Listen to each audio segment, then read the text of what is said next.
Okay. Good morning, everyone. Good morning, sir. Good morning, sir. Good morning, sir.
Okay, good morning.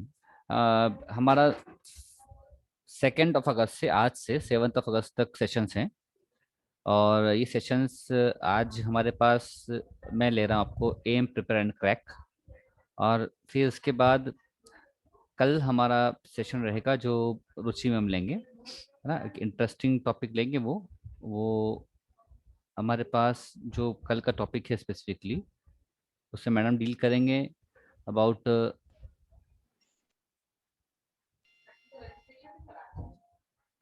About green and fun facts with chemistry.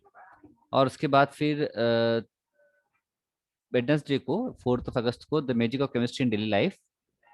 और 5 अगस्त को environmental facts, 6 अगस्त को discover innovative in chemistry, और 7 अगस्त को practical based chemistry है। तो let's start, हम start करें। मैं एक मिनट सेशन पूछ लूँ।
Let's start. तो हमारा topic he M prepare and crack. अब इसको किस चीज़ को एम करना है, किसको प्रिपेयर करना है, किसको क्रैक करना है, this something about your career. आपके कैरियर के लिए आप फ्यूचर में क्या करेंगे उसके बारे में कुछ चीज़ें हैं, और हम इसको पॉइंट टू पॉइंट देखेंगे कि कैसे आप अपने कैरियर को क्रैक कर पाएंगे या प्रोफेशन जो भी आप लेना चाहें उस पर पहुंच पाएंगे। ठीक, उम्मीद करता हूँ कि मैं जब एम बात कह रहा हूँ तो आप लोगों ने कुछ टारगेट अभी तक बना लिया होगा, है ना। ठीक, टारगेट बनाया होगा तो मैं APJ Abdul Kalam, doctor APJ Abdul Kalam जो फेमस साइंटिस्ट थे और हमारे प्रेसिडेंट भी थे इंडिया के, उनका एक कोटिंग, स्पेसिफिक कोटिंग वो बताऊंगा। मैं हिंदी इंग्लिश में पढ़ रहा हूँ पहला, फिर इसका अनुवाद बताऊंगा हिंदी में क्या है।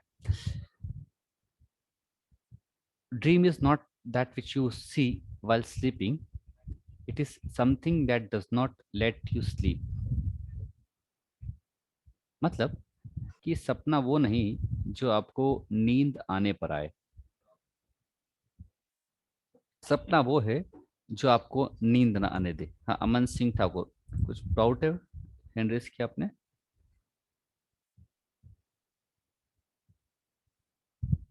अमन Singh, No, sir. No, sir.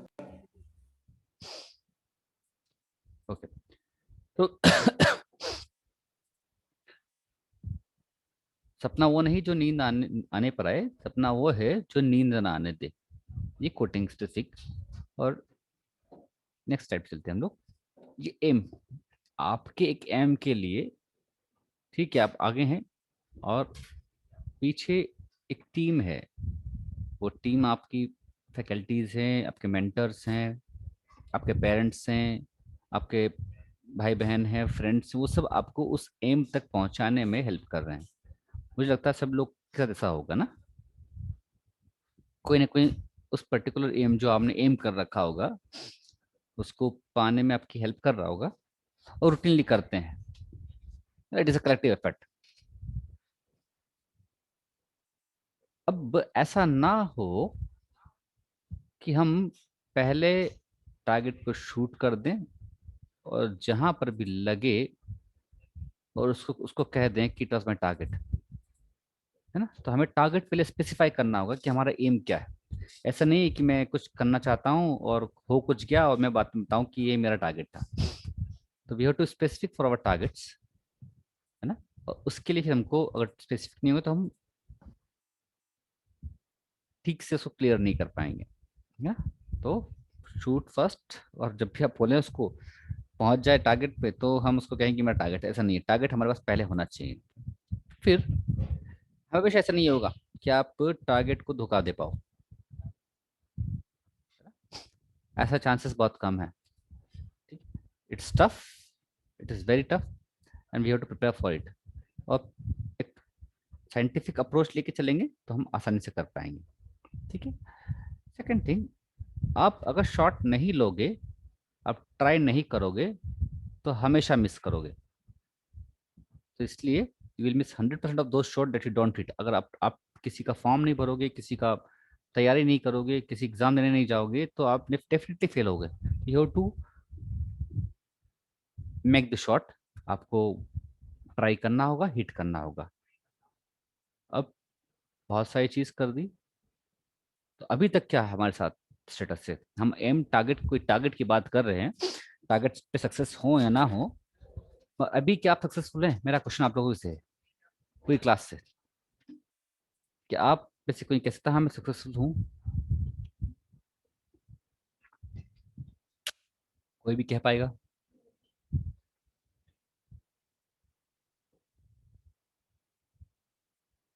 Bhavya, चंचल, चेतना, कोई कह पाएगा सक्सेसफुल है? आप क्या, आप सक्सेसफुल हैं? कोई नहीं कह पा रहा।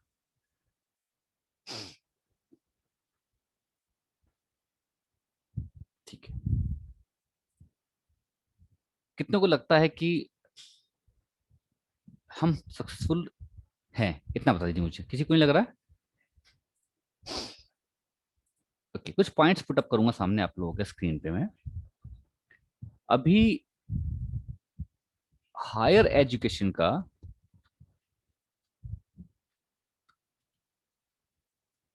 हायर एजुकेशन डिपार्टमेंट है, उसका एनरोलमेंट रेशियो कितना है?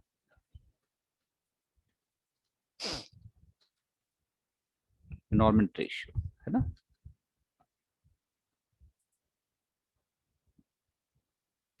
करीब करीब 27%। आई रिपीट, 27% के आसपास एनरोलमेंट रेशियो है। मतलब अगर 100 बच्चे नर्सरी में एडमिशन लेते होंगे या फर्स्ट क्लास में एडमिशन लेते होंगे, उसमें से 27% बच्चे, सिर्फ 27 बच्चे ही हायर एजुकेशन मतलब कॉलेज एजुकेशन तक पहुंच पाते हैं। ये हमारे इंडिया का हायर एजुकेशन एनरोलमेंट रेशियो है। और आप इन लकी और सक्सेसफुल 727% स्टूडेंट में से हो। मेरी क्लास में भी यहाँ पर सेशन में पीजी के बच्चे भी, तो पीजी का एनरोलमेंट रेशियो और कम है। तो हम ये कह सकते हैं कि हाँ वी आर सक्सेसफुल, कि 100 बच्चे हमारे साथ में नर्सरी या फर्स्ट ईयर में एडमिशन, फर्स्ट क्लास में एडमिशन लिया था, उसमें से हम वो सक्सेसफुल 27% स्टूडेंट्स हैं जो हायर एजुकेशन में एनरोल हो पाए। गवर्नमेंट ने नई शिक्षा नीति लागू की है, उसका टारगेट कुछ सालों में 50% तक पहुंचने का है। आई रिपीट, 50% तक पहुंचने का टारगेट कुछ सालों में है। तो मतलब 50% में भी कई साल लग जाएंगे, तब तक आपका हायर एजुकेशन जो स्टडी है वो कंप्लीट हो जाएगी। So you are successful, yes you are. तो यहाँ पर फर्स्ट थिंग हमने पुट अप की। और कोई किसी को लगता है सक्सेसफुल है? वो नहीं है, कोई भी बता पाएगा? भाव्या या रवीना, ऋतिक, अमीषा, चंचल, चेतना, कोई बोल पाएगा? हर्षित भी हमारे पास है यहाँ पे, मनीष, नीरज। ओके ठीक, एक हाँ बताइए। सर ये हाँ बताइए इस विकास। पॉइंट पे तो सक्सेसफुल है अपन। हाँ ओके वेरी गुड, सक्सेसफुल है ना? ठीक है। तो अभी तक यहाँ तक तो हम डिमोरलाइज ना हो कि हम कुछ नहीं है, क्योंकि हमें वो 73% स्टूडेंट्स को देखना है कि जो हमारे साथ में एनरोल हुए थे और वो यहाँ तक नहीं पहुंचे। वो कहाँ हैं, लुप्त हो गए, कहाँ गए पता नहीं, उनके बारे में कोई रिकॉर्ड होंगे या नहीं होंगे, वो अलग टॉपिक है। ठीक है, और जनरलाइज करने की कोशिश करता हूँ। ठीक है, अभी हम ये देखते आए हैं कि अभी कोविड की पेंडेमिक में 2 बड़े 1.5 साल हमने निकाल लिया, और उस पेंडेमिक के सेशन को हम निकाल पाए और जिंदा आज खड़े हैं। ये हमारा सक्सेस है। हमने सुना है सर्वाइवल ऑफ द फिटेस्ट, है ना, और भगवान की कृपा से हम लोग सक्सेसफुल हैं और सर्वाइव कर रहे हैं, फिटेस्ट हैं। दूसरी चीज, भारत ऐसा देश जिसके बारे में कहा जाता है कि यहाँ पर सबसे ज्यादा रोड एक्सीडेंट होते हैं वर्ल्ड में। एग्जाम्पल बता रहा हूँ, मैं पुटअप कर रहा हूँ, डिमोरलाइज नहीं करने की कोशिश कर रहा हूँ। तो हम ऐसे देश में रह रहे हैं कि जहाँ पर इतना एक्सीडेंट्स होते हैं, फिर भी हम उसमें से निकल कर आए, उसमें से बच के आए, और हम आज सरवाइव कर रहे हैं, आज हैं लीड करने की सिचुएशन में। तो ये सब वो एग्जाम्पल है कि वी आर सक्सेसफुल। तो इट मीन्स अगर हम यहाँ तक सक्सेसफुल हैं तो हम आगे भी सक्सेसफुल हो पाएंगे, हम आगे भी टारगेट्स को हिट कर पाएंगे। अब सिस्टमेटिक प्लानिंग की जरूरत है, प्रिपरेशन की जरूरत है। जो आपसे उम्मीद है कि आप उस गोल को, कि यहाँ तक हम जब हम बचते बचाते और हम अपने स्ट्रेंथ से, हमारा सर्वाइवल करते हुए फिटनेस से, या फिर जो भी कारण रहे हैं, हमारे हमारे हमारा टैलेंट है, हमारे एफर्ट्स रहे हैं, सबको इसी कारण हम यहाँ तक पहुंचे हैं। अब व्हाट कैन वी एम, हम क्या एम करें, हमारे एम, हमारे टारगेट क्या होना चाहिए लाइफ में? अब आपके पास, आप यूजी पीजी कर रहे हैं, तो आपके टारगेट्स क्या होने चाहिए, है ना? ये आपको डिसाइड करना है, या आप अपने जो मेंटर्स हैं, टीचर्स हैं, अपने पेरेंट्स हैं, उनसे डिस्कस करके आप कर सकते हैं। क्या क्या हो सकता है? इंटरप्रेन्योरशिप बहुत सबसे इंपॉर्टेंट है। हम चाहते हैं आप लोगों को कि आप इंटरप्रेन्योर बने। हाँ बताएं, कुछ डाउट है किसी को? ईशा, ओके, आप इंटरप्रेन्योर बने। इंटरप्रेन्योर मतलब व्यवसायी, स्व व्यवसायी। ये हमारा भी एम है कि आप जॉब सीकर ना बने, आप जॉब लेने वाले ना बने, आप जॉब देने वाले बने। गवर्नमेंट का भी ये एम है। अब इसी के लिए मुद्रा योजना आपने शायद ध्यान दी होगी, ऐसी बहुत सारी योजनाएं हैं जहां पर आपको अच्छा खासा इनिशियल बिजनेस स्टार्ट करने के लिए सेटअप्स या फंडिंग मिल सकती है। कुछ डॉक्यूमेंट जरूर चाहिए थे उसके लिए, बहुत सिंपल डॉक्यूमेंट्स है, आपके साथ अच्छा आइडिया होना चाहिए। तो हम ये एम चाहते हैं कि आप एंटरप्रेन्योरशिप करें। इफ़ यू डोंट, अगर आप यहाँ नहीं कर पाते, एंटरप्रेन्योरशिप आपका टारगेट नहीं है, तो हमारे पास प्राइवेट जॉब है, बहुत है और कम भी है। क्योंकि प्राइवेट जॉब में स्किल्स चाहिए, टेक्निकल स्किल्स, कम्युनिकेशन स्किल्स और बहुत सारी स्किल्स। तो जिसके पास थोड़ा कम होता है उसको लगता है कि मेरे लिए नहीं है, जॉब जॉब है ही नहीं। और इनके पास होता है, दे आर प्रिपेयर्ड, तो उनके लिए है ना। आपने देखा होगा कि आपके सीनियर से ऐसे ऐसे कुछ भी हैं जिनके पास दो जॉब है, कुछ के पास एक भी नहीं है। तो प्राइवेट जॉब हम लोग प्लान कर सकते हैं, हमें उसको प्लान करना होगा कि मुझे किस सेक्टर में स्पेसिफिकली जाना है, फार्मा जाना है या मुझे इंडस्ट्रियल में प्रोडक्शन में जाना है, क्यूसी क्यू R&D जाना है, सब अलग अलग चीज़ें हैं। अब इसमें रिसर्च का भी ऑप्शन है। उसके बाद government jobs, specifically government jobs बहुत अलग अलग तरह की, विल कम टू दैट। कुछ एजेंसीज को हम देखेंगे, स्टडी करेंगे। अब इन सबसे पहले इंपॉर्टेंट चीज है हमारा पैशन क्या है। हमें पैशन नहीं पता हो तो हम कुछ भी क्रैक नहीं कर पाएंगे। और दूसरा, बस प्लान बी जरूर होना चाहिए, क्योंकि प्लान बी नहीं होगा तो विल ऑलवेज बी डीमोटिवेटेड कि हाँ ये काम नहीं चल रहा है।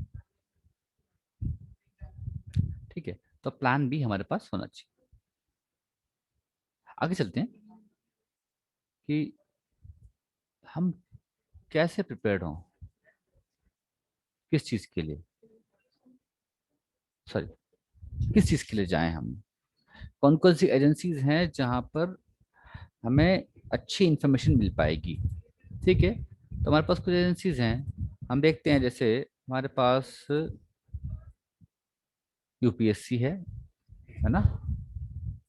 ये एजेंसी वो है जो सेंट्रल गवर्नमेंट की जॉब्स को, गजेटेड ऑफिसर की जॉब्स को पब्लिश करती है और उसको रिक्रूटमेंट में कॉस्ट करती है। सेंट्रल गवर्नमेंट के बहुत सारे डिपार्टमेंट की।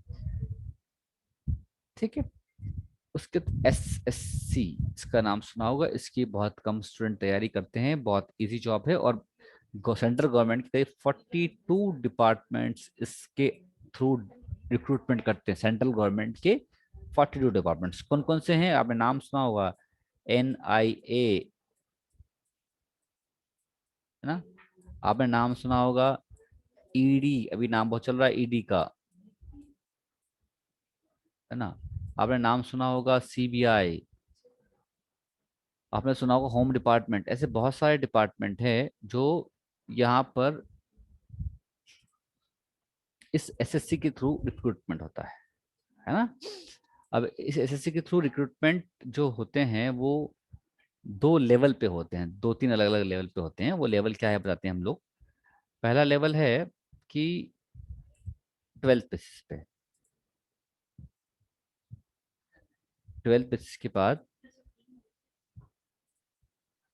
ग्रेजुएशन, कोई भी ग्रेजुएशन किया हुआ उस बेसिस पे, ये 12th लेवल की और ग्रेजुएशन लेवल की ये हर साल होती है। आई रिपीट, 12th लेवल की और ग्रेजुएशन लेवल की ये दोनों हर साल होती है। 12th लेवल की जो एग्जाम होती है उसको हम कहते हैं combined higher secondary level, combined higher secondary level. और जो ग्रेजुएशन के बाद होती है वो CGL, combined graduate level. CGL का नाम सुना होगा आपने। ठीक है, तो इसमें 42 डिपार्टमेंट्स की वैकेंसी होती है, बहुत सारी वैकेंसी आती है। अभी आपको बताऊं कि SSC में ही 25,000 वैकेंसी अभी निकली हुई है। 25,000 वैकेंसी, आई रिपीट, अभी निकली हुई है। मगर वो सिक्योरिटी फोर्सेस की है ना, सेंट्रल आर्म्ड फोर्सेस की। आप चाहे तो उसको परयूज कर सकते हैं, देख सकते हैं।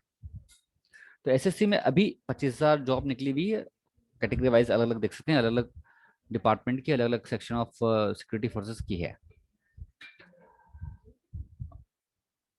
अब इसमें एक चीज और भी अच्छी है कि ये आगे पीजी पीएचडी या फिर कुछ और लेवल की अगर हम जाते हैं तो उनके लिए भी एसएससी जो है रिक्रूटमेंट करती है।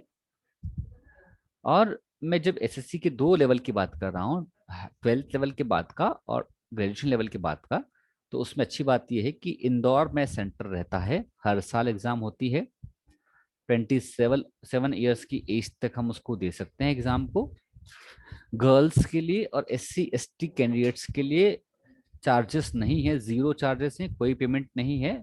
और जनरल कैटेगरी के स्टूडेंट्स के लिए, ओबीसी के लिए सिर्फ 100 रुपये का फॉर्म है। अच्छी बात यह है। तो आप अभी 18 19 20 साल के स्टूडेंट हैं, आपके पास 6 से 7 अटेम्प्ट हैं इस एसएससी की 12th लेवल को और ग्रेजुएशन लेवल को क्रैक करने के लिए, है ना। इसके लिए अगर कुछ आपको मेरी हेल्प चाहिए तो मैं सेशन इसका ले सकता हूँ कभी। ठीक है। इसमें अब अच्छी चीज ये है कि कुछ डिपार्टमेंट्स हैं एसएससी के ही, सीजीएल और 12th लेवल में, उनके लिए एज रिलैक्सेशंस हैं। तो up to 32 years of age भी आप कुछ डिपार्टमेंट्स में, स्पेसिफिक मैथमेटिक्स के कुछ डिपार्टमेंट्स है उसमें आप एलिजिबल हैं। और SC ST OBC और वुमेन्स के लिए एज रिलैक्सेशन अलग हैं। तो हमारे पास एक अच्छा अपॉर्चुनिटी है कि इंदौर में एग्जाम होती है, बहुत कम रजिस्ट्रेशन फीस है, हर साल होती है। तो हम इसको ट्राई कर सकते हैं और हम इसको ट्राई करना चाहिए, क्योंकि इसका लेवल कुछ ना कुछ पीएससी और स्टेट पीएससी से थोड़ा बहुत प्लस माइनस होता है, वैकेंसी बहुत होती है। तो अभी एक अलग सेक्शन में इसमें वैकेंसी है। तो उसके बाद फिर स्टेट पीएससी को हमको देखना चाहिए। तो स्टेट में जितने भी गेजेटेड ऑफिसर्स हैं उनकी रिक्रूटमेंट के लिए स्टेट पीएससी, जैसे मध्य प्रदेश पीएससी का आप सुना, एमपीपीएससी का नाम सुना होगा, वैसे अलग अलग स्टेट की होती है। तो अब हम गलती क्या करते हैं, जैसे हम मध्य प्रदेश के निवासी हैं तो हम आसपास के राज्यों की पीएससी पे नजर नहीं रखते हैं, सबसे बड़ी गलती है। हम कभी कभी एलिजिबल होते हैं, हम उसके लायक होते हैं, वहां पर हम क्रैक कर सकते हैं, मगर हम उन राज्यों की पीएससी एग्जाम्स पे ध्यान नहीं देते। और ध्यान नहीं देते हम एग्जाम फॉर्म नहीं फिलअप कर पाते हैं, फॉर्म फिलअप नहीं कर पाएंगे तो हम टारगेट मिस कर जाएंगे और हम फिर कहेंगे हमारे लिए वैकेंसी अवेलेबल नहीं है। ठीक। तो हमें, हमारा काम ये है कि हम जो स्टेट हमारे फिजिबल हैं उनका पीएससी पर हम ध्यान रखें, उनकी रिक्रूटमेंट पर ध्यान दें। और हम प्लान कर लें कि मुझे हर एक हफ्ते में इन सब की वेबसाइट्स देखनी है और उसको ऑब्जर्व करना है, कोई नया आया है क्या, है ना। और कुछ आपको डाउट हो तो आप रेस्पेक्टिव डिपार्टमेंट में जाके अपने फैकल्टी से डिस्कस कर सकते हैं। इसके बाद फिर प्रोफेशनल एग्जामिनेशंस होती हैं। जैसे हमारा Madhya Pradesh professional exam board, इसका व्यापक नाम देते हैं, उसमें भी बहुत सारी एग्जाम्स वो कंडक्ट करवाते हैं।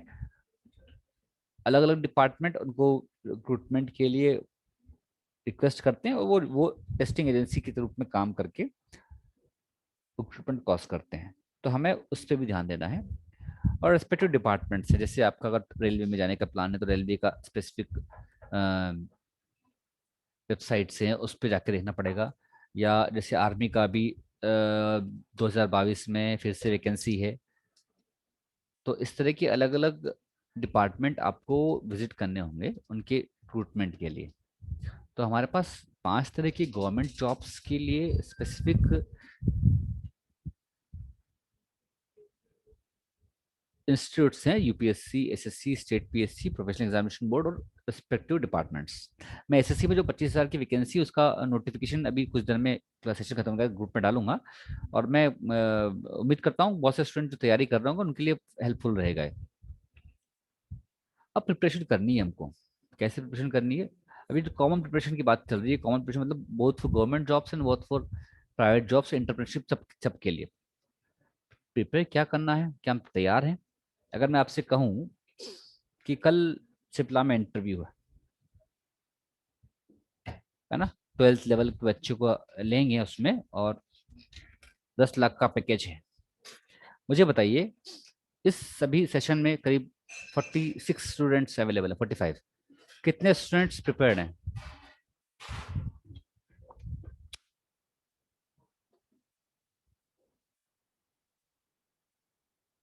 कितने स्टूडेंट प्रिपेयर्ड है? कोई रहेगा?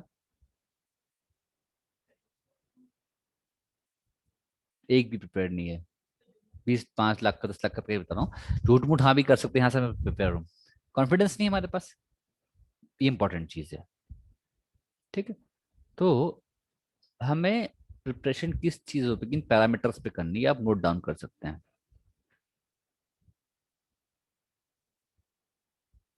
फर्स्ट इज कम्युनिकेशन स्किल्स, सबसे इंपॉर्टेंट। आपको सी स्किल्स में इंप्रूवमेंट करना होगा। एक्सपर्ट का तो नहीं कह सकते हम लोग, एक्सपर्ट में बहुत प्रोफेशनली ट्रेंड लोग चाहिए, पर हम लोग साइंस के स्टूडेंट है, कम्युनिकेशन में हमको इम्प्रूव कर सकते हैं और करना चाहिए। वोकेबलरी, शब्दकोश जो है हमारा अंग्रेजी का हिंदी का, उसको इम्प्रूव करना होगा, उसको ठीक करना होगा। इसके तरीके हैं, है ना। और हम लोग पीटी क्लासेस लगा रहे हैं, उम्मीद करते हैं सब लोग आते होंगे उसमें। और मुझे इसी रिपोर्ट है कि बहुत कम स्टूडेंट्स रहते हैं, वो आपको यही सिखाते हैं। एक सर्वे हुआ है अच्छा एचआर के बीच में, मैं आपको बताना चाहूंगा, 20 का पार्ट नहीं मगर बताना चाहिए मुझे, कि एचआर के बीच में और जो स्टूडेंट्स थे प्लेसमेंट के लिए या रिक्रूटमेंट के लिए, जो जो नए लोग आए हैं, एक सर्वे हुआ। उसमें देखा कि जो मार्कशीट्स हैं, मार्क्स हैं, या जो एकेडमिक रिकॉर्ड है, उसका नौकरी पाने में कितना प्रभाव रहा, कितना परसेंटेज प्रभाव रहा। आपको क्या लगता है कितना रहा होगा? सबका 65% है मान लीजिए, स्टूडेंट का पूरा 80% है 10th से लेके एमएससी तक, तो उसकी मार्कशीट का कितना प्रभाव रहा होगा एचआर के ऊपर? तो बता पाएगा मुझे क्लास में से कोई भी? कोई बता पाएगा?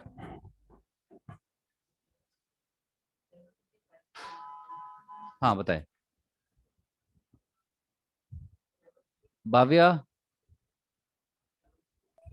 चंचल, हाँ, यस सर। कितना परसेंटेज होगा? अब कम रहा होगा, जैसे हाँ, वो परफॉर्मेंस उन्होंने इंटरव्यू में दिया होगा उस बेसिस पे। Very good. ये स्टडी में हाँ, प्रूव हुआ है कि एकेडमिक रिकॉर्ड्स का सिर्फ 17 से 19% ही प्रभाव रहता है जॉब में। सिर्फ 17 से 19%। हमने पूरे साल मेहनत की, 5 साल 10 साल 15 साल, 5 साल मेरे यूजी पीजी के हो गए, उसके 12 साल मैंने निकाला, उसका प्रभाव इतना कम है। अब ये फैक्ट मानना पड़ेगा हम लोगों को। हाँ, हम एकेडमिक स्टैंडर्ड्स को प्राप्त कर रहे हैं थ्रू मार्कशीट्स और मार्क्स, मगर उसके अलावा कुछ स्किल्स हम में नहीं होगी तो रिक्रूटमेंट में हम पिछड़ जाएंगे। अब वो स्किल्स क्या है, उसमें से पहला है कम्युनिकेशन स्किल, है ना, सबसे इंपॉर्टेंट कम्युनिकेशन स्किल्स। फिर हम देखते हैं ये करके, फिर है लैंग्वेज। है ना, हम लैंग्वेज, अगर हम हिंदी बोल रहे हैं कितना अच्छा फ्लुएंसली बोल रहे हैं, अगर मिक्स कर रहे हैं तो हम कितना अच्छे से यूज कर रहे हैं वोकेबलरी को, अगर हिंदी भी बोल रहे हैं तो हम वोकेबलरी को कितना अच्छा यूज कर रहे हैं, वो इम्पोर्टेंट है लैंग्वेज, है ना। और आपसे उम्मीद की जाती है कि इंग्लिश का यूज करें, तो इंग्लिश कोई बड़ा लैंग्वेज नहीं, इसमें कमांड हम कर सकते हैं, ऐसा कुछ भी नहीं, प्रैक्टिस हो जाएगा। ठीक। फिर अपीयरेंस सबसे इंपॉर्टेंट। मेरे यहाँ पर अभी प्लेसमेंट था, और एक स्टूडेंट अनुराग था, अनुराग तिवारी, उनको सिप्ला का इंटरव्यू हुआ, first division in all the subjects on all the examination, excellent communication skills. मगर जब वो आए तो उनकी दाढ़ी बड़ी हुई थी, अच्छे हेयर कट, ऐसे फैंसी हेयर कट था, और उसी कारण से कंपनी ने उनको नहीं लिया।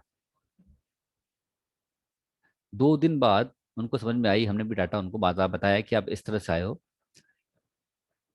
2 दिन बाद वो अच्छे से प्रिपेयर होके आए, अपीयरेंस अच्छा था उनका, और 2 दिन बाद ही वो ल्यूपिन में लग गए। ये अपीयरेंस का ही अंतर रहा है, सिर्फ अपीयरेंस का, कि हम प्रेजेंटेबल होने चाहिए। ऐसा ना हो कि हम, एक बार ऐसा इंसिडेंस रहा कि हमने स्टूडेंट्स को बुलाया, और उसमें ये टॉपिक रहा कि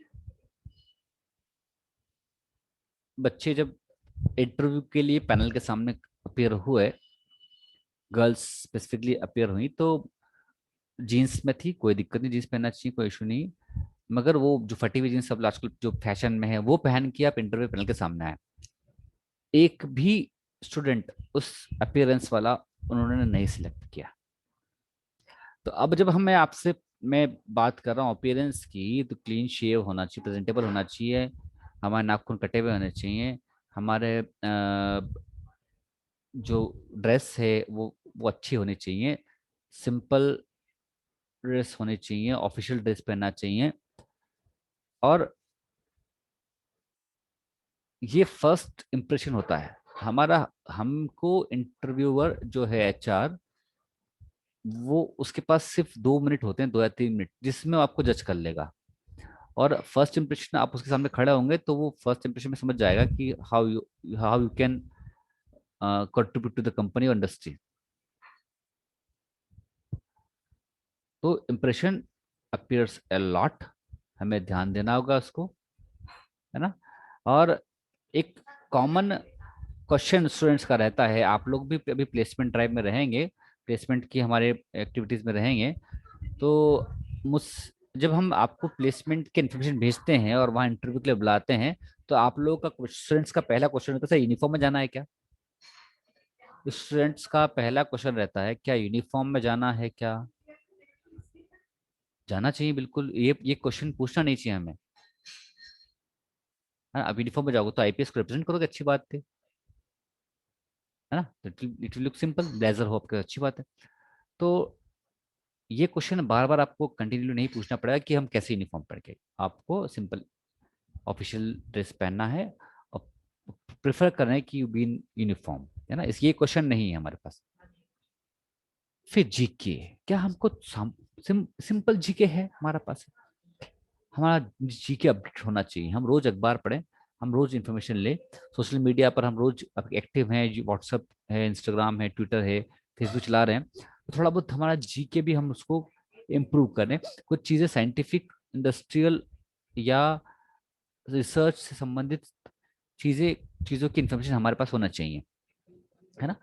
या हमारे जो हैपनिंग्स हैं आसपास, साइंस में, फार्मा इंडस्ट्री में, या जो रेस्पेक्टिव इंडस्ट्रीज का आप इंटरव्यू दे रहे हैं उसमें जो हैपनिंग्स हो रही है, जो चीज़ें हो रही हैं, जो माहौल है, उसकी सब इन्फॉर्मेशन न्यूज़पेपर में या हमारे आसपास रहती है, तो उसका हमें हमें इन्फॉर्मेशन होना चाहिए। उसके अलावा जीके में ऐड करूंगा, मान लीजिए आपके पास जो कंपनी आती है जारो एजुकेशन, तो आपकी जिम्मेदारी बनती है कि आप उस इंटरव्यू के लिए, उस कंपनी के इंटरव्यू के लिए अपियर हो रहे हैं, तो आपकी जिम्मेदारी बनती है कि उस कंपनी का प्रोफाइल ओपन करके आप उसके बारे में इंफॉर्मेशन गेन करें, कहीं से भी। आप जो जिस कंपनी के इंटरव्यू के लिए जा रहे हैं उसके बारे में जानकारी नहीं है या कम है, तो it will give a wrong impact to the interviewer और द एचआर और द कमिटी। फिर नेक्स्ट है एप्टीट्यूड। आपका एप्टीट्यूड पॉजिटिव होना चाहिए,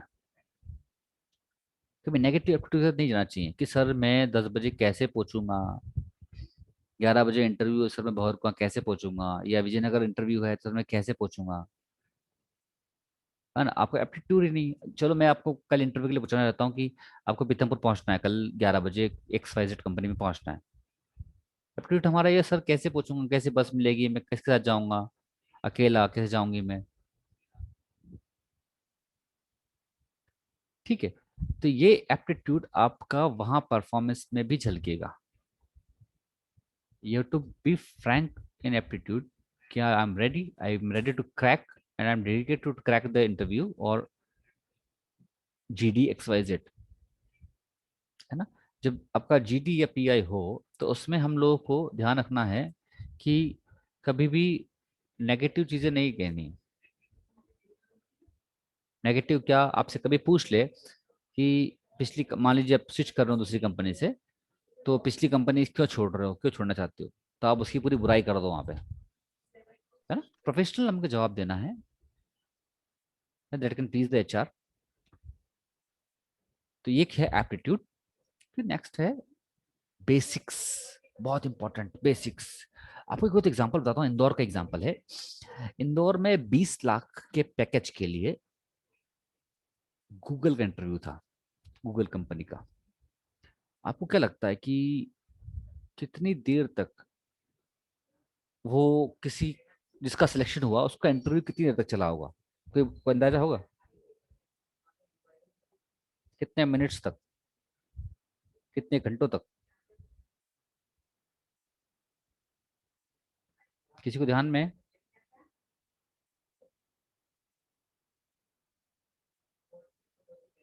कोई बता पाएगा क्या कितना चला होगा? अंदाजा लगाइए। So 5 to 10 minutes. 5 to 10 minutes. और कोई? 20 लाख का पैकेज है सर गूगल का। 40 हाँ, मिनट्स। 30 मिनट्स। और 40 मिनट्स सर। 40 मिनट्स है ना? और कोई? अच्छा ठीक है, आप एचआर हो, है ना? तो आप कितना समय दोगे? 15 to 20 minutes। ठीक है ना? 15 to 20 मिनट्स। ओके, आप लोग, आप किसी के जिसको जिसको सिलेक्ट किया है उसको जज करने में आपको 15 से 20 मिनट लगेंगे। ओके, मैं आपको बताऊं कि उस स्टूडेंट का या फिर कैंडिडेट का जो इंटरव्यू चला वो पूरे 30 सेकंड चला। 30 सेकंड्स। आश्चर्य की बात है। 30 सेकंड में उन्होंने कहा you can move your conclusion, you are selected for the job. 20 lakh का पैकेज सिर्फ 30 सेकंड के इंटरव्यू में। क्वेश्चन पूछा what is science, define science. कितने स्टूडेंट्स डिफाइन कर पाएंगे अभी? साइंस जो कि मैं तीसरी कक्षा से शब्द पढ़ता आ रहा हूँ, वहां से हमें तीसरी कक्षा से, थर्ड क्लास से साइंस की परिभाषा हमें पढ़ाई गई थी। जो तीसरी कक्षा की परिभाषा उसको कंठस्थ है, अब उससे इंटरव्यू वाला क्या पूछेगा कि उसने किस पे प्रोजेक्ट किया है, उसने कौन से विषय पढ़े हैं, क्या उसने लैंग्वेज आती है, उसको बेसिक डेफिनेशन आती है।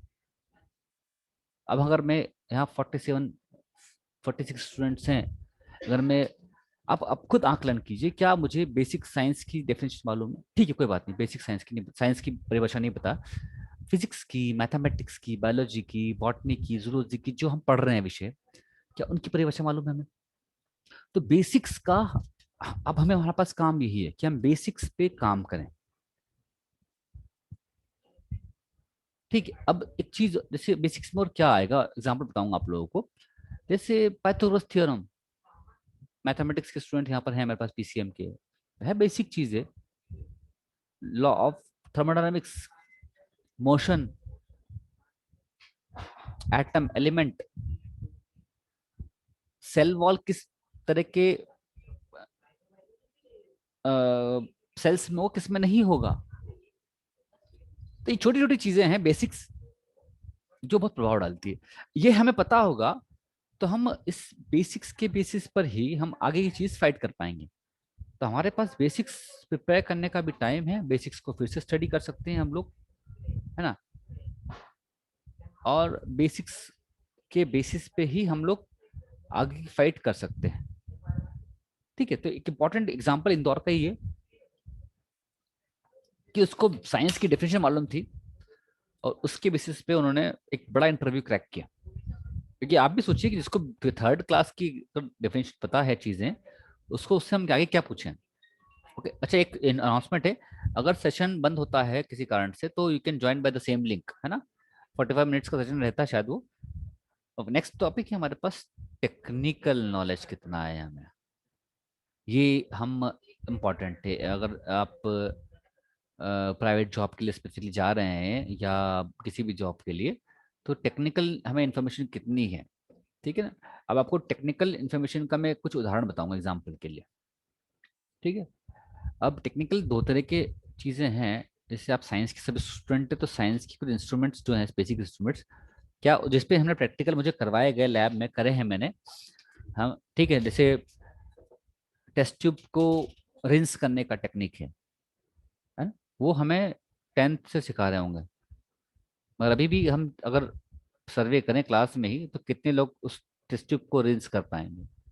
या हम लोगों ने टेस्ट ट्यूब होल्डर में लगाने का जो टेक्निक है वो सालों से हम करते आए हैं। तो साइंटिफिक टेक्निकल की बात एक अलग चीज़ है कि कुछ इंस्ट्रूमेंट्स की जानकारी अपन को होना, फिजिक्स के स्टूडेंट्स को एम्पियर वगैरह जो निकालते हैं हम लोग, जो भी चीज़ें उनकी हैं वो प्रैक्टिकल करते हुए आए हैं, तो उसका इंफॉर्मेशन उसका हमें ध्यान होना चाहिए। दूसरा ये है कि अब टेक्नोलॉजी में हम लोग हैं, मैं आपसे रिज्यूम मांगता हूँ तो उम्मीद करता हूँ कि आप रिज्यूम मुझे एमएस वर्ड में या पीडीएफ में दें, ठीक है। और अब हम इस आईटी के ज़माने में अगर नहीं पता है तो हमें सीखना चाहिए टेक्निक्स, है ना। सीधे मुझे आप मेल पे टाइप करके देंगे या व्हाट्सएप पे टाइप करके देंगे तो वो मेरे लिए फिजिबल नहीं है। ऐसा हुआ है, होते हैं। अभी भी अगर मैं किसी से कहूँ कि एमएस वर्ड में मुझे आपका पीडीएफ चाहिए, रिज्यूम चाहिए, तो स्टूडेंट्स को बहुत दिक्कत होगी, उनको किसी न किसी की हेल्प चाहिए। तो अगर ऐसी टेक्निकल कमी है हम में है या मुझ में कमजोरी है तो मैं उसको सीख लूँ अभी। या साइंटिफिक इंस्ट्रूमेंट्स की जानकारी है जो है प्रैक्टिकल, है ना। जैसे मेल्टिंग पॉइंट स्टडी करना एक सिंपल चीज़ है, सिंपल प्रैक्टिकल है जो आपने किया हो। ऐसे बहुत सारे टेक्निक्स जो हैं, जैसे जैसे आप हायर स्टडीज में जाएंगे वैसे आपको टेक्निकल इन्फॉर्मेशन, टेक्निकल नॉलेज आपको होना चाहिए और उसके लिए अपडेट करना चाहिए आप लोग। फिर लास्ट में आती है सब्जेक्ट नॉलेज, है ना, सब्जेक्ट स्पेसिफिक नॉलेज, कुछ स्पेसिफिक थ्योरम्स, स्पेसिफिक डेफिनेशंस। अगर हम फिजिक्स और केमिस्ट्री में बात करें तो कोई इंस्ट्रूमेंट जो है तो उस इंस्ट्रूमेंट का प्रिंसिपल, हमें प्रिंसिपल ही पता नहीं है, उसका यूज। एग्जाम्पल के लिए अगर मैं कहूँ कि पीएच मीटर का क्या यूज है, पता ही नहीं है हमें, है ना। उसका प्रिंसिपल क्या है ना। जैसे डबल एस है, उसका क्या यूज है, एचपीएलसी है, उसका क्या यूज है, या प्रिंसिपल क्या है उसका। यूवी स्पेक्ट्रोफोटोमीटर का यूज क्या है ना। कलरीमीटर हमारे पास, उसका प्रिंसिपल और यूज क्या है। तो ऐसे इंस्ट्रूमेंट्स का और सब्जेक्ट का हमें स्पेसिफिक नॉलेज, ये हमारे लिए इम्पोर्टेंट है, इसकी हमें तैयारी करनी है। अब दूसरी तैयारी, ये तो ठीक है, ये हमारे पास तैयारी, मगर ऐसे उदाहरण आपको मिलेंगे कि जो चीजें सामने स्क्रीन पे दिख रही होगी आप हंसोगे इस पे, ठीक है ना। अभी अगर कल इंटरव्यू के लिए आपको मैं भेजना चाहूँ कहीं पे, तो आप में से अधिकांश स्टूडेंट्स बोलोगे कि सर मुझे पास ये 6 जो कागज आपने लिखे हैं, marksheets, photographs, resume, testimonial certificates, other documents, इसमें बहुत से बच्चों को दिक्कत आएगी। कितने लोग प्रिपेयर्ड हैं 6 डॉक्यूमेंट से? सबके पास है क्या? Yes, sir. है ना। ठीक है, एक मेरे किसी ने कहा मुझे, बाकी स्टूडेंट्स, Yes, sir. है ना। ठीक है। Yes. तो अभी से बहुत से एग्जाम्पल आए हैं हमारे पास कि बच्चे 4th सेमेस्टर में हैं, उनको इंटरव्यू के लिए कल जाना है, और आज तक उनके पास फर्स्ट सेकंड थर्ड की मार्कशीट है ही नहीं। क्यों? निकाली ही नहीं। क्यों? पता ही नहीं। रोज कॉलेज आ रहे हैं 2 साल से। अभी तो ठीक है, आप लोग कोविड में नहीं आ पाए, और जो आ रहे थे जबकि मार्कशीट्स आ गई हैं, कल इंटरव्यू है और हमारे पास मार्कशीट ही नहीं है, हमने निकाली ही नहीं। क्यों? काम ही नहीं पड़ा। मतलब प्यास लगेगी तब कुआं खोदेंगे हम,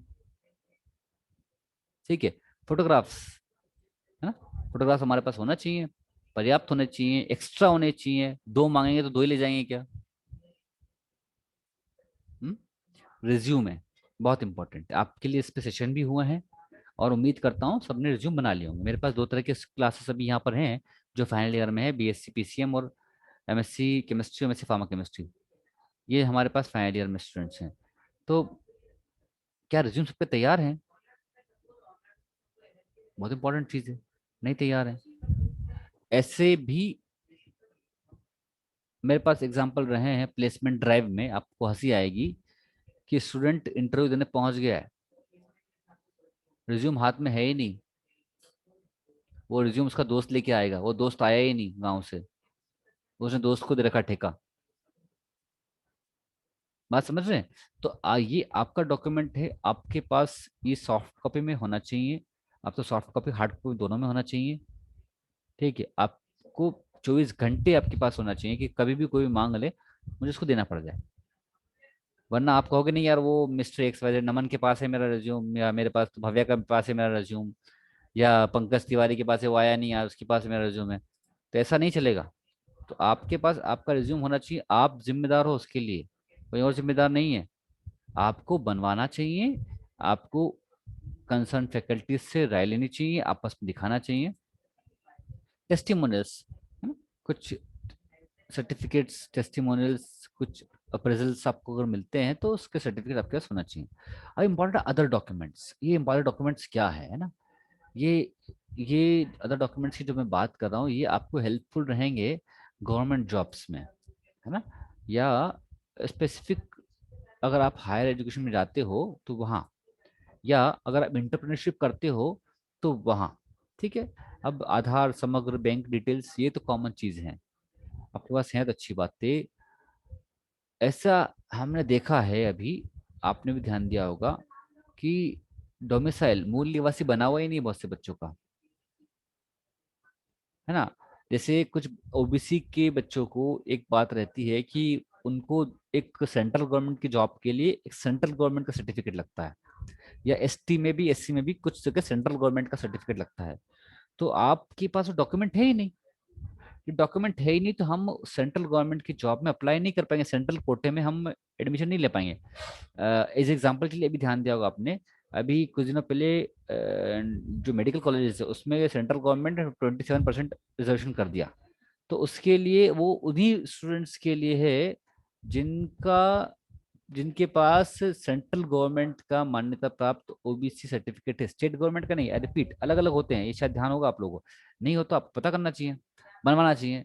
उसी तरह जनरल कैटेगरी के स्टूडेंट्स हमारे पास हैं, तो बहुत से स्टूडेंट्स यहाँ पर इकोनॉमिक वेवर स्कीम के अंतर्गत 10% रिजर्वेशन के पात्र हैं। तो क्या वो डॉक्यूमेंट के लिए हमने ट्राई किया?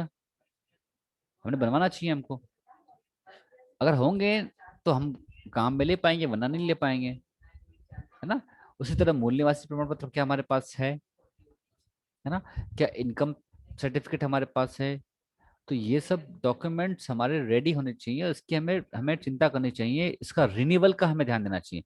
कभी कभी ऐसा भी देखने को मिला है कि कोई इंफॉर्मेशन आई है प्लेसमेंट की या जॉब की, और उसमें स्टूडेंट के पास जो डॉक्यूमेंट की वैलिडिटी खत्म हो गई है, कुछ कास्ट के लिए या इनकम के लिए, जैसे ईडब्ल्यू सर्टिफिकेट वो 1 साल के लिए वैलिड है, इनकम सर्टिफिकेट 1 या 2 साल के लिए वैलिड है, कुछ कैटेगरीज में ओबीसी सर्टिफिकेट या कुछ सर्टिफिकेट जो है वो 1 या 2 साल के लिए वैलिड है। तो वो जो वैलिडिटी है वो हमें ध्यान देनी है ना। तो ये हमें ध्यान रखना है और इनको अभी से प्रिपेयर कर लें, ताकि 1 साल बाद, 6 महीने बाद जब मेरे जॉब्स आए तो मैं उसको आसानी से, मैं एलिजिबल होकर उसको क्रैक कर पाऊँ। फिर लास्ट चीज, there are no shortcut to success, कोई शॉर्टकट नहीं है सक्सेस के लिए, कोई शॉर्टकट नहीं। सिर्फ hard work, only hard work and passion to learn, कि आपका पैशन होना चाहिए लर्न समझने का, सीखने का और एबिलिटी बढ़ाने का। वही एक इम्पॉर्टेंट, एक एकमात्र रास्ता है सक्सेस के लिए। जैसे एग्जांपल मैंने बताया था स्टार्टिंग में एक एनिमेशन से। अब हम प्रिपेयर कैसे करें, बहुत इंपॉर्टेंट चीज, मैं कैसे प्रिपेयर करूं, मैं अकेला घर पे बैठा हूं अभी, मैं कैसे प्रिपेयर करूं, है ना, मैं कैसा इंटरव्यू के लिए प्रिपेयर करूं, कैसे मेरे एग्जामिनेशन की प्रिपेयर करूं। तो सबसे पहले चीज है रीड।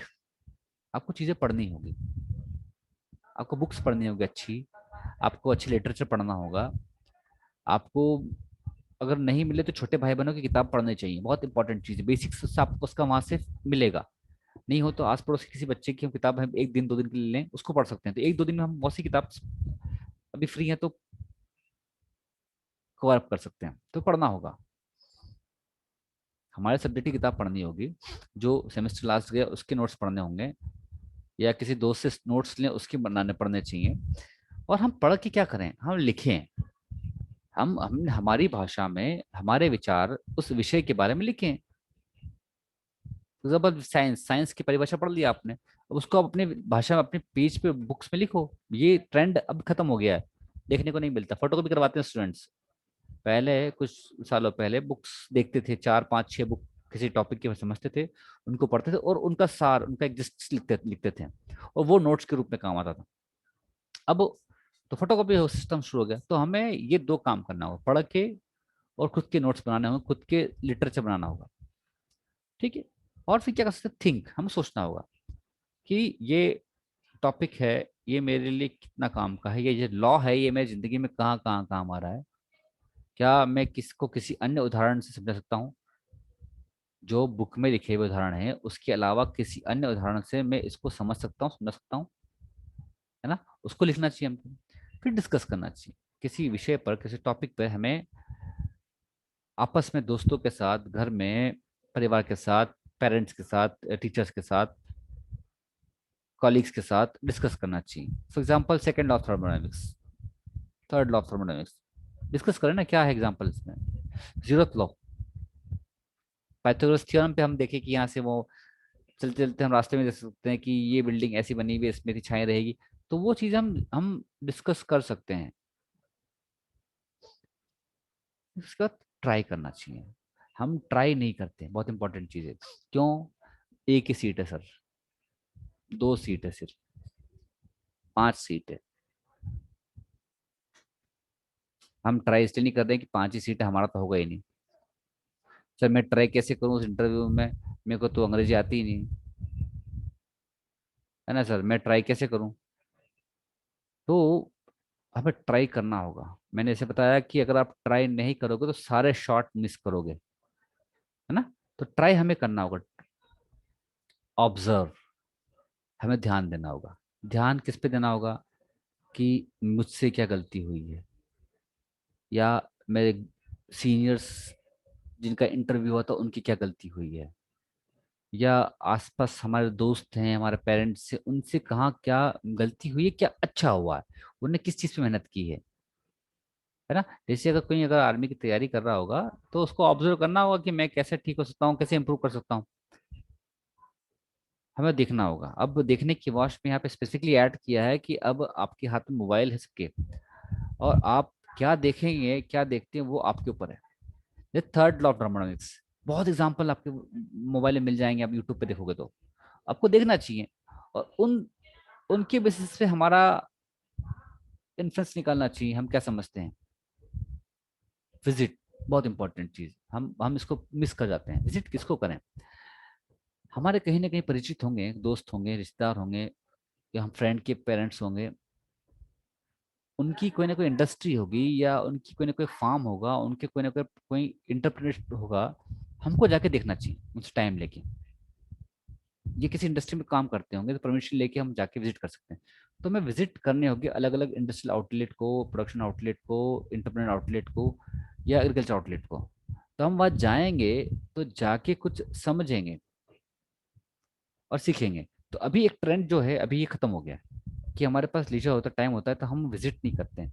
कि चलो हमारे क्लास में किसी स्टूडेंट हैं, उसके पेरेंट्स जो हैं किसी कंपनी के मालिक हैं, तो हम सर प्लान करते हैं कि सब जाके वहाँ पे एक दिन विजिट करते हैं, 2-3 लोग जो भी हो सके, देखें सर क्या क्या करते हैं, कैसा प्रोडक्शन करते हैं। या किसी की फादर किसी कंपनी में है, और मैं आपको बता दूं कि 45 स्टूडेंट्स हैं, 45 स्टूडेंट्स में से मैं दावा कर सकता हूँ कि 50% से ज्यादा बच्चों ने अभी तक ये नहीं देखा होगा कि उनके पेरेंट्स कहाँ जॉब करते हैं, उनका नेचर क्या है, उसका विजिट ही नहीं किया होगा। हाँ, कुछ एग्रीकल्चर के पेरेंट्स पेरेंट्स एग्रीकल्चर में होंगे, कुछ अलग अलग फील्ड में होंगे, तो उन्होंने विजिट किया होगा, बिजनेस में होंगे। तो 50% मतलब 20-22 बच्चे ऐसे मिल सकते हैं, अभी हम स्टडी करें, बात करें तो, जिन्होंने अपने पेरेंट्स कहाँ जॉब करते हैं, किस इंडस्ट्री, किस यूनिट में काम करते हैं, उस इंडस्ट्री को विजिट नहीं किया होगा। तो विजिट हमें करना होगा। हम ट्राई करके किसी अच्छे कॉलेज की विजिट ट्राई करें, या किसी अच्छे ऑर्गेनाइजेशन की विजिट करें, अच्छा ना हो तो भी विजिट तो करें, जरूरी नहीं अच्छा हो, है ना। किसी किसी किसी को के बिजनेस है, हम उस पे पास जाके बैठे, बात करें, डिस्कशन करें। किसी दोस्त ने कोई बिजनेस डाला है, हम बैठे। तो विजिट हमें करना होगा। ये हमें हमारा जीके भी बढ़ाएगा, कुछ टेक्निकल इंफॉर्मेशन भी देगा, और कुछ आइडियाज भी देगा, है ना। तो यही रिक्वेस्ट है कि आप इन सब को प्रिपेयर करके आप क्वेश्चन को क्रैक करें। Thank you. कोई डाउट, कोई क्यूरी हो, प्लीज रीज इट। मैंने हिंदी में बात करने की कोशिश की है मैक्सिमम चीजें। कोई डाउट रहेगा? हमेशा, Arbaz, Chetna, Divyansh, Baghel. Isha, Gaurav, Harshit, was it helpful to you? ये सेशन हेल्पफुल था कि नहीं था, कि टाइम वेस्टिंग था? Yes, sir. Yes, Yes, helpful sir. था। Yes, sir. Helpful क्या था. क्या क्या इंपॉर्टेंट चीज लगी कि आपको आज? मुझे बताइए, फीडबैक दे पाएंगे कोई? कोई फीडबैक दे पाएंगे आज? हाँ, सर, जो भी पॉइंट्स पे Preparation के लिए। फोकस करना चाहिए प्रिपरेशन के लिए, वो सारे मुझे बहुत इम्पोर्टेंट लगे सर। हाँ, ओके। नीलेश बोल रहे थे? Sir mainly preparation sir. हाँ, प्रिपरेशन में बेसिकली डॉक्यूमेंट भी तैयार रहने चाहिए, वरना होता क्या है कि हमारा कल इंटरव्यू है, मुझे आज पढ़ना है, और आज मैं फोटोकॉपी करवाने भाग रहा हूँ, मुझे फोटोकॉपी दुकान बंद है, फोटो खिंचवाने आ रहा हूँ, फोटो दुकान बंद है। तो हमारा जो साइकोलॉजिकल प्रेशर रहता है वो उस समय हम लूज कर देते हैं। तो वो सब चीज़ें हैं, ठीक है। बाकी हम फिजिकली जब मिलेंगे यहाँ तो और डिस्कस करेंगे। मीनवाइल बीएससी पीसीएम के स्टूडेंट्स के लिए एक है इन्फॉर्मेशन, फाइनल ईयर के बच्चों के लिए। एक मैं आप लोगों के लिए एक फॉर्म, गूगल फॉर्म भेज रहा हूँ प्लेसमेंट के इन्फॉर्मेशन के लिए। उसको आपको फिल करना है आज ही, है ना। आपके डेटा को हम लोग शेयर करेंगे प्लेसमेंट डिपार्टमेंट, ठीक है। और मैं MSc chemistry, MSc pharma chemistry students की मैं एक लिस्ट जारी करूंगा जिन बच्चों ने फॉर्म नहीं जमा किया है, गूगल फॉर्म। तो उनसे भी रिक्वेस्ट रहेगा, आप लोग थोड़ा टेंशन लेके बात करके दोस्तों का भेजिएगा कि वो अपना फॉर्म फिलअप कर दें। अगर वो फिलअप नहीं करेंगे तो हमें मानेंगे कि वो इंटरेस्टेड नहीं, तो हम उनको काउंट नहीं करेंगे प्लेसमेंट में, उसका हम डाटा भेजेंगे भी नहीं आगे। तो उनकी गलती रही। तो अगर मान लीजिए अमन सॉरी सॉरी अमीषा का कोई फ्रेंड है, लिस्ट में नहीं नाम है, तो अमीषा उससे बात कर लीजिए कि अमीषा आपका नाम नहीं है। अंजलि की कोई फ्रेंड है, उनका नाम नहीं है, तो बात कर ले उनसे कि आपका नाम नहीं है, आप इंटरेस्टेड नहीं हो क्या, तो लिस्ट थोड़ी ऐसे में आपके ग्रुप्स में शेयर करूंगा, ठीक है। तो all the best, this all from my session. मैं सेशन एंड कर रहा हूँ, ठीक है। Okay, thank you. Okay. Thank you, sir. Good day. Thank you, sir. Good day. Thank you, sir. Thank you.